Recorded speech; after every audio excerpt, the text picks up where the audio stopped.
For years, the world believed Tupac Shakur was gone forever. Now, scientists have retested Tupac's DNA using modern technology, and the results shocked everyone. The new findings point toward the possibility that someone connected to Tupac may still be alive today. What did the DNA really reveal? Who could it be? Join us as we uncover the truth, the ghost that science couldn't bury. There are people who leave this world quietly, their memories fading like footprints in sand. Then there are those whose absence creates a wound that never quite heals, a silence so loud it drowns out everything else. Tupac Amaru Shakur was the second kind. He wasn't just a rapper, though his music shook the rafters of every car that played it.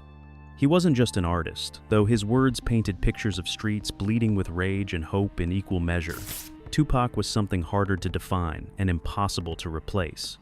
He was raw truth wrapped in poetry, a young man who carried the weight of generations on his shoulders, while still searching for his own peace. His eyes held both fire and pain, the kind that comes from seeing too much too soon, from feeling everything too deeply.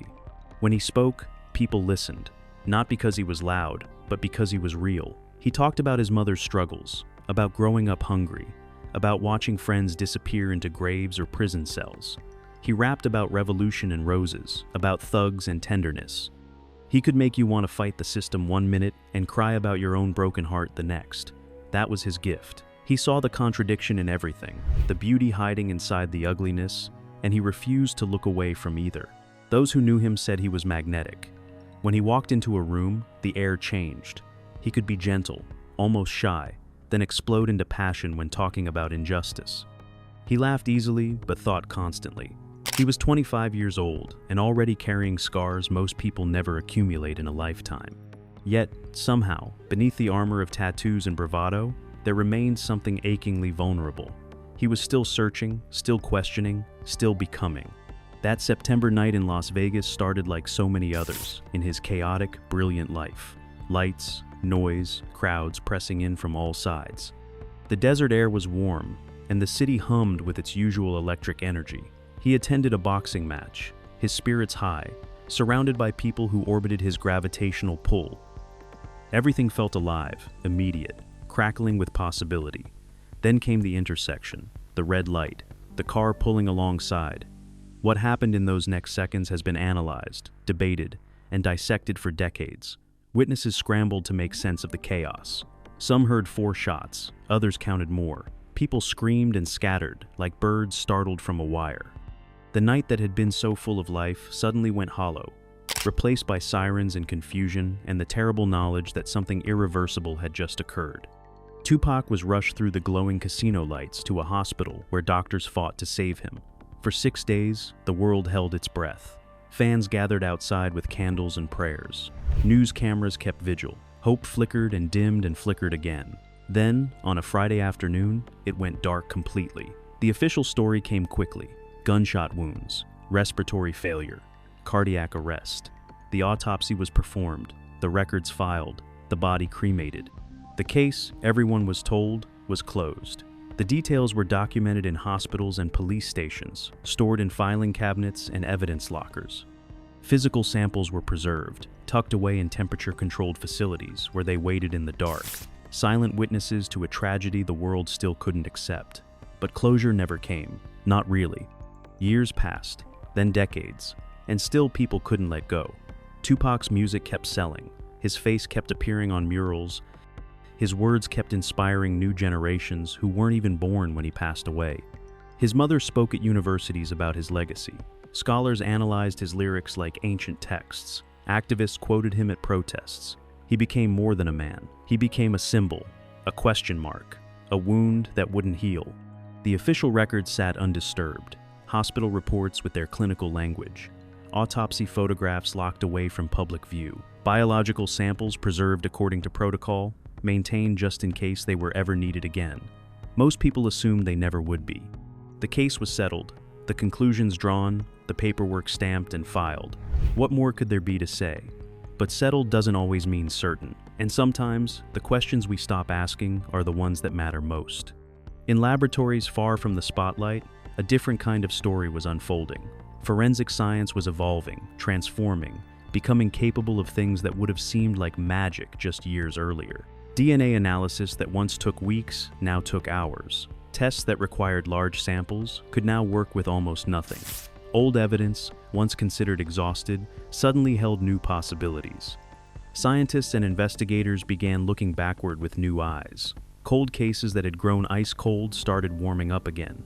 Evidence stored for decades was being re-examined with tools that hadn't existed when it was first collected. Questions everyone thought were answered forever were being asked again.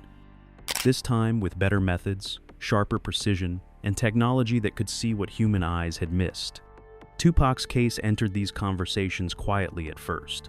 Forensic experts reviewing famous unsolved cases noticed his name on lists. Medical examiners familiar with his autopsy file mentioned it in conferences.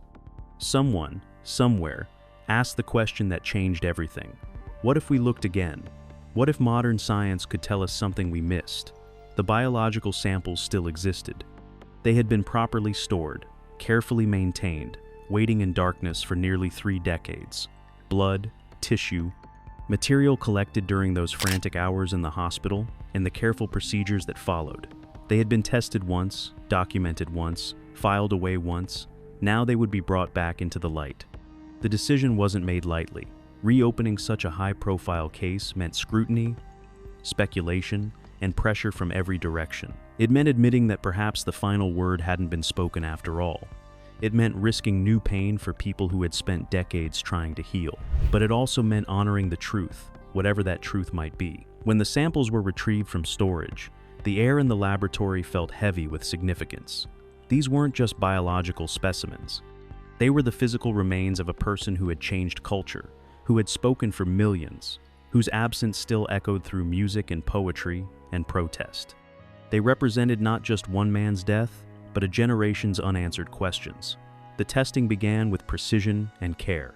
Modern equipment hummed quietly. Computers processed data at speeds that would have been unimaginable in the 90s. Scientists who hadn't been born when Tupac passed away now handled evidence from his final hours. Their gloved hands steady, their eyes focused on monitors displaying genetic sequences and molecular structures. No one knew what they would find. Perhaps nothing new at all. Perhaps confirmation of what everyone already believed, or perhaps something else entirely. Something that would crack open a story the world thought it understood. The machines processed information, the data accumulated. And somewhere in those strings of genetic code, in the molecular blueprints of a poet who passed away too young, answers were waiting to be discovered. Why reopen a case the world was told was finished forever? Because some deaths are too significant to leave shrouded in uncertainty. Because truth matters, even when it comes decades late. Because Tupac Shakur lived his entire life refusing to accept easy answers, demanding that people look deeper, think harder, question everything. And because the ghost of his voice, still echoing through headphones and car speakers across the world, deserved nothing less than the whole truth, whatever that truth might finally reveal, the truth that turned blood cold.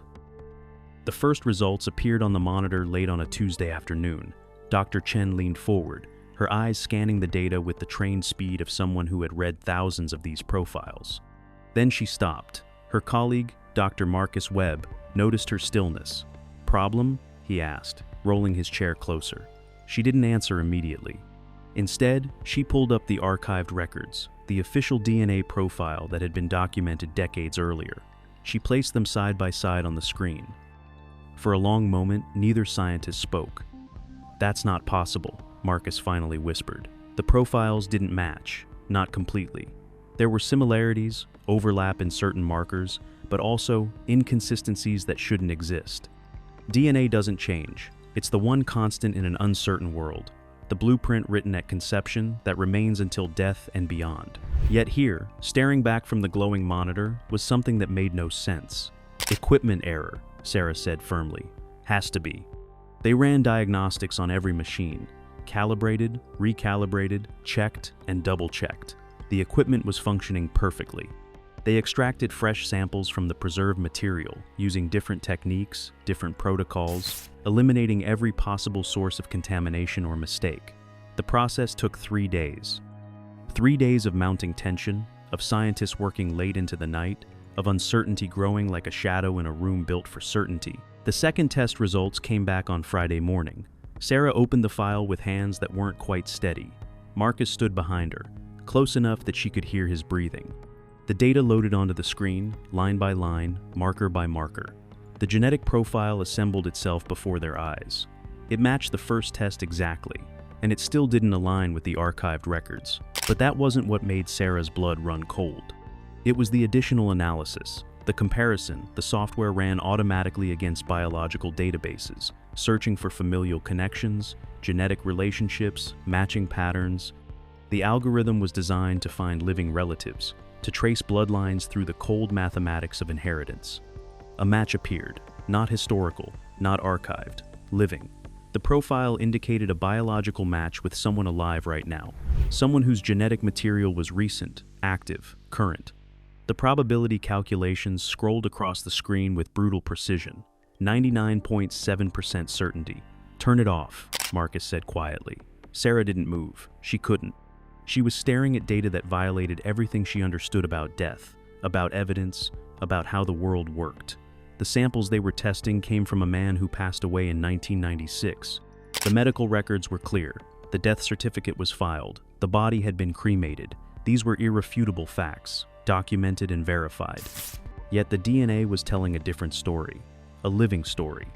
"We need to run it again," she finally managed. "Sarah, we've run it 3 times. The results are consistent." Then the samples were contaminated, or mislabeled, or what? Marcus turned to face her, and she saw in his eyes the same fear she felt crawling up her own spine. Or we're looking at something that shouldn't be possible? The laboratory suddenly felt too small, too quiet. The machines hummed their indifferent songs, processing truth without judgment, without understanding the weight of what they revealed. Outside these walls, the world continued normally. People moving through their lives unaware that in this sterile room, reality was cracking open. Sarah pulled up the chain of custody documentation. Every person who had handled these samples, every date, every seal and signature. The integrity was unquestionable. These samples came from exactly who the labels said they came from. There was no contamination, no mix-up, no mistake, which meant the impossible had to be considered. She looked at Marcus, seeing her own disbelief reflected back. They were scientists. They dealt in facts, in provable truths, in evidence that could be replicated and verified. But what do you do when the evidence points towards something that cannot be explained? When the data is solid but the conclusion is madness? "We can't tell anyone," Marcus said softly. "Not yet. Not until we understand what we're actually looking at." Sarah nodded slowly, but her hands were shaking now. Because understanding felt very far away, and the truth, whatever it was, felt too big, too strange, too dangerous to speak aloud. Some discoveries don't bring relief, they bring fear.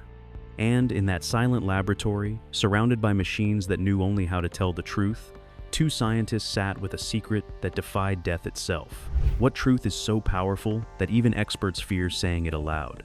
The kind that suggests the world isn't quite as settled as we thought. The kind that turns knowledge into terror and makes you wish you'd never looked at all. The man who couldn't stay dead. The theories had always been there, humming beneath the surface of official history like an underground current. From the moment Tupac's death was announced, people began questioning. Not everyone, not even most people, but enough voices, persistent enough, loud enough, that the questions never fully disappeared. Some said they'd seen him after the funeral. Others pointed to lyrics in his final albums that seemed to predict his own disappearance. There were those who noticed the numerology, the symbols. The patterns they believed were too deliberate to be coincidental. Mainstream media dismissed these ideas as grief, refusing to accept reality, as conspiracy thinking born from heartbreak. The official records were clear. The medical documentation was thorough. The man was dead. Except the DNA suggested otherwise. Sarah pulled out a timeline she'd constructed, matching it against the original investigation reports. She'd obtained copies of witness statements, hospital logs, police records. She read them now with different eyes, looking for the cracks she'd been trained to ignore. The inconsistencies had always existed. She saw that now. Multiple witnesses at the scene described different numbers of shots fired. The accounts varied wildly about which direction the gunfire came from, about how many people were in the attacking vehicle, about what happened in the seconds immediately following. At the time, this was explained away as the chaos of trauma, the unreliability of human memory under extreme stress. But what if it was something else? What if the confusion was by design? The hospital records showed Tupac arriving with critical injuries. The medical staff fought to save him. 6 days of intensive care, multiple surgeries, desperate attempts to repair the damage. Then respiratory failure, cardiac arrest, death. But Sarah noticed something she'd never considered before. The doctors who treated him were never publicly identified. The specific details of his medical care remained vague in official reports. The body was cremated quickly, within days, which meant no possibility of exhumation, no chance for future verification. In most high-profile deaths, families preserve the body. They want certainty. They want the option to revisit evidence if new questions arise. Cremation feels final in a way that closes doors permanently. Unless that's precisely the point. Sarah stood and walked to her window, looking out at the city lights. She thought about Tupac in those final months of his public life, about the pressure that must have crushed down on him from every direction. She'd been reading his interviews, watching old footage, trying to understand the person behind the legend. What she found was a young man drowning. He was 25 years old and under constant surveillance. Law enforcement tracked his movements. Rivals wanted him dead. The media dissected his every word, turning poetry into ammunition, twisting meaning until he could barely recognize his own voice. He'd been shot before, survived an attack that should have executed him. He knew people were trying to end his life. He said so repeatedly in interviews. "They want me gone," he told one reporter, his eyes tired. "Sometimes I wonder if disappearing would be easier than dying." At the time, people thought he was being dramatic, leaning into his image as a hunted rebel. But Sarah heard something different now. She heard exhaustion. She heard a man calculating odds, weighing options, searching for a way out of a trap that was tightening around him. He had enemies in the streets and in the system, gang affiliations that put targets on his back, legal troubles that threatened to send him back to prison, business conflicts that made him worth more to some people dead than alive. The pressure was relentless, coming from angles most people couldn't imagine surviving. And he was smart, brilliant even. He'd grown up around revolutionaries, around people who understood how systems worked and how to move through them unseen. His mother had been a Black Panther, part of networks that knew how to disappear when necessary, how to create new identities, how to survive when the world wanted you erased. What if he'd learned those lessons? What if, facing certain death, he'd chosen a different kind of disappearance? Sarah returned to her table and looked at the DNA results again, the living biological match.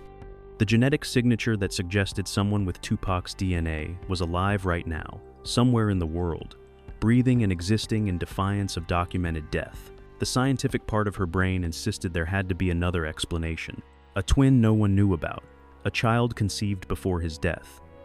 Some genetic anomaly that created false positives in the testing.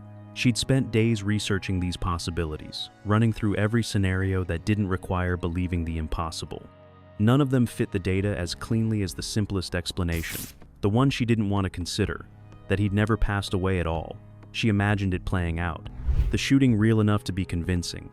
The hospital stay genuine but managed, controlled, with trusted people in key positions. The death announcement timed precisely. The cremation ensuring no physical evidence remained to contradict the story. And then what?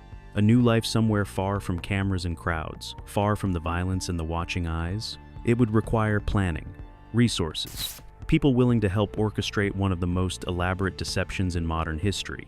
But Tupac had connections. He had loyal friends, family members who'd proven they'd do anything for him. He had the intelligence to pull it off and the motivation of survival itself. Sarah picked up a photograph from the file, one of Tupac in his final year. He looked tired but defiant, his eyes holding that familiar mix of fire and pain. She tried to imagine him now, 28 years older. Would he have gray in his hair, lines around his eyes? Would he still have that intensity, or would years of hiding have smoothed away the edges that made him recognizable? If he lived on, would the world even recognize him now? The question haunted her because the DNA suggested someone out there should be recognizable, someone who shared Tupac's genetic blueprint, who carried his biological signature, someone alive while the world mourned him as dead. She thought about his music, about all those songs he'd recorded before his supposed death, enough material to release albums for years afterward. People said he worked constantly in the studio, recording as if he knew time was running out. But what if he wasn't racing against death? What if he was creating a legacy that could continue without him, that could keep his voice alive while the person behind it slipped away into safety. His lyrics took on new weight when read through this lens. The references to resurrection, the talk of coming back, the imagery of transformation and rebirth. Fans had always interpreted these as artistic expression, as the poetic mind playing with metaphor and mythology. But what if he'd been telling the truth? What if the poetry was actually confession disguised as art? Sarah closed her eyes, feeling the weight of knowledge she couldn't share, couldn't prove, couldn't fully understand. The laboratory results sat in encrypted files, accessible only to her and Marcus. They'd agreed to keep silent until they could make sense of what they'd found. But making sense felt impossible when sense itself had been turned inside out. The data said someone was alive, someone whose DNA matched samples taken from a man pronounced dead in 1996. Someone who existed right now, at this very moment, somewhere under different skies with a different name, still breathing, still alive. The phrase echoed in Sarah's mind like a heartbeat, steady and insistent. She was a scientist who dealt in certainty, but she'd stumbled into a mystery that offered nothing but questions. Questions that reached backward into history and forward into impossibility. Questions that made her doubt everything she thought she knew about death, about evidence, about the fine line between truth and the stories we tell ourselves. If Tupac Shakur was alive somewhere, living under another name, would he even recognize himself anymore? Would he remember who he used to be? Or would decades of hiding have transformed him into someone else entirely?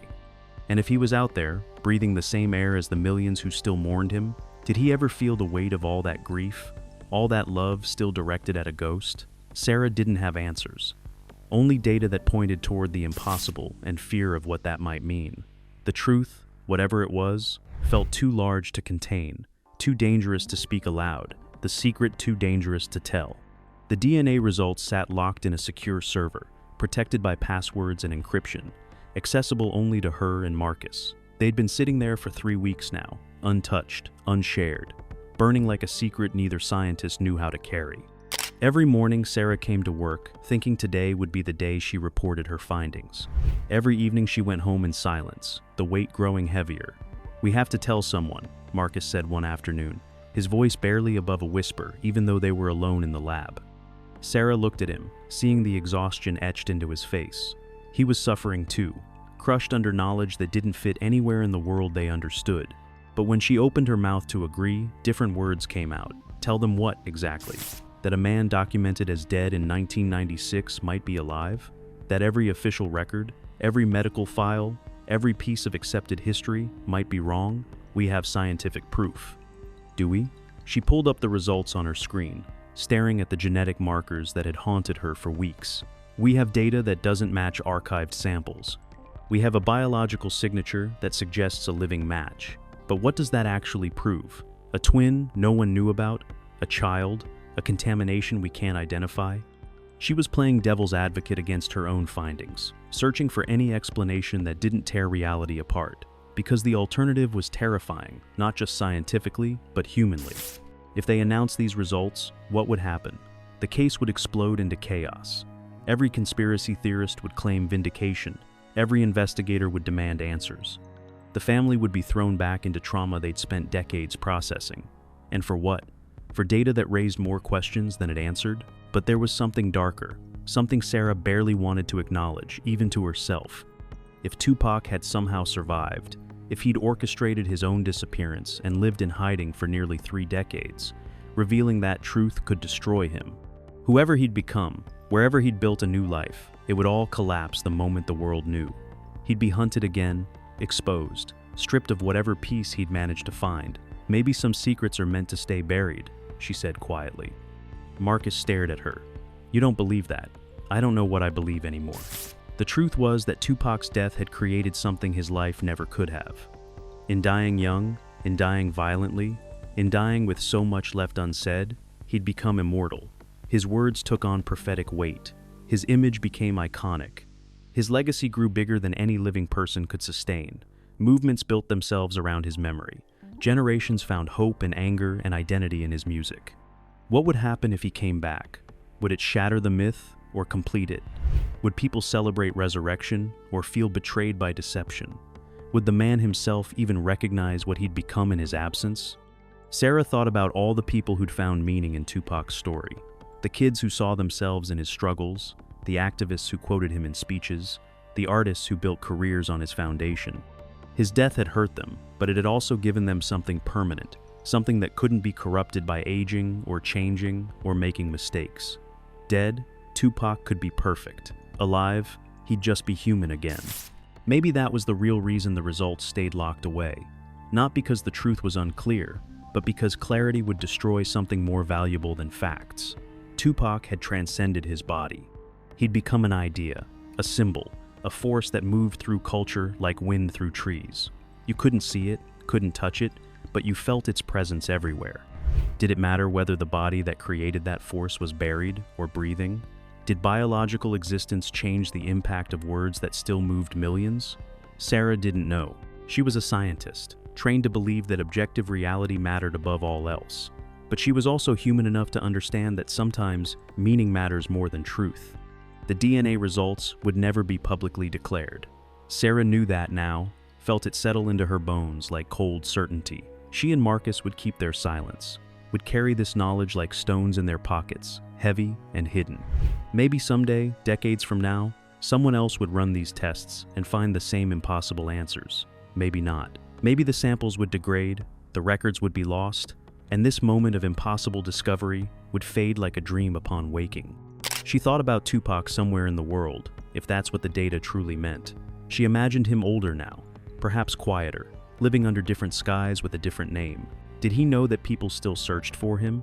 Did he hear his own voice on the radio and feel something stir in his chest? Or had he become someone else so completely that Tupac Shakur felt like a stranger, a person he used to be in another lifetime? The questions would never rest. Sarah understood that now. This mystery would outlive her, would outlive everyone who'd known the truth or thought they had. People would keep wondering, keep searching, keep seeing signs in the shadows, and maybe that was exactly as it should be. Maybe some truths are more powerful when they remain unspoken, suspended between belief and doubt, alive in the space where certainty ends and faith begins. What if the greatest mystery isn't whether Tupac passed away, but whether the world could handle it if he didn't? Sarah closed the file, encrypted it one more time, and walked out of the laboratory into the ordinary afternoon. The secret stayed behind, locked in digital darkness, too dangerous to release and too profound to forget. Some truths refuse to be claimed. They exist in the silence between heartbeats, in the gap between what we know and what we can prove, and perhaps that's where they belong.